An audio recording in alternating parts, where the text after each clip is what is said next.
चा विषय होता। कुठल्याही शासकीय निधीची, आमदार निधीची, जिल्हा परिषद पंचायत समितीच्या कुठल्याही पैशांची वाट न बघता आपण आपल्या स्वखर्चाने तो विषय मिटवण्याचा या ठिकाणी प्रयत्न केला।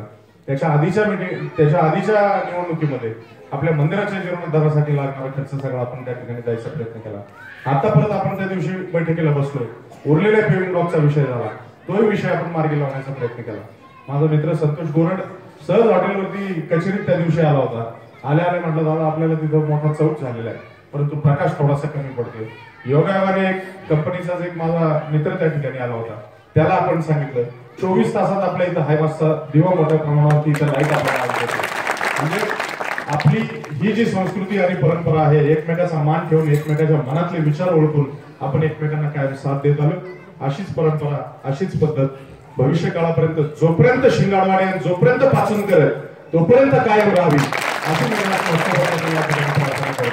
अनेक प्रश्न आहेत, साहेबांच्या माध्यमातून आपल्याला ते सोडवायचे आहेत। आपल्या त्या बैठकीमध्ये झालेला शाळेचा विषय सर्वांस मी अजून विसरलेलो नाही। आपली जागा फायनल करा, आता सगळी गडबड ओसरलेली आहे। येत्या 4-2 दिवसांमध्ये ती माणसं त्या ठिकाणी आणून आपली जागा मोजून घेऊन अतिशय सुंदर सुबक अशी 2 मजली शाळा, ज्या शाळेचा अभिमान आणि गोडवा आता इतर गावांना वाटेल अशा पद्धतीची सुंदर, स्वच्छ आणि अतिशय परिपूर्ण अशी शाळा आपण त्या ठिकाणी लवकरात लवकर उभी करण्याचा प्रयत्न करू। याच्या व्यतिरिक्तही वाढीचे जे काही प्रश्न असतील हे प्रश्न सोडवण्याचा आम्ही आमच्या पद्धतीने प्रयत्नांची पराकाष्ठा करू, अशा पद्धतीचं आश्वासन, अभिवचन या कार्यक्रमाच्या निमित्ताने आपल्याला देतो। आपण ज्या पद्धतीने आमचा आदर केला, सत्कार केला त्याबद्दल आपला अंतःकरणपूर्वक आभार मानतो। एक गोष्ट सांगायची राहिली, आबांनी त्यांच्या भाषणात सांगितलं की बाबा मला अशा पद्धतीचं भाषण, अशा पद्धतीचं स्वागत अपेक्षित नव्हतं। आता तुम्हाला खरं सांगा, ते तुम्ही ज्या पद्धतीने अंगावर आले ना, आरोडी करा आबा म्हणत तुम्ही माघारी जातो, आबा पट नाही बोलायचं आणि तुम्हाला जोडीदार राजाभाऊ। पण आता मला माहिती होते, कारण सुकामामांनी त्यांनी सकाळपासून एवढे फोन केले होते, विशालनी, सुकामामांनी, सरपंचांनी, त्यामुळे मी थोडासा तयारीत आलतो। गाडीतून उतरल्या उतरल्या माझा मोबाईल मी खालच्या खिशात ठेवला होता, कारण मला माहिती होतं पुढे अटॅक काय होता। तुम्ही त्या तयारीतच नव्हते, त्यामुळे तुम्हाला थोडंसं ते विचित्र वाटलं, परंतु काय हरकत नाही आबा।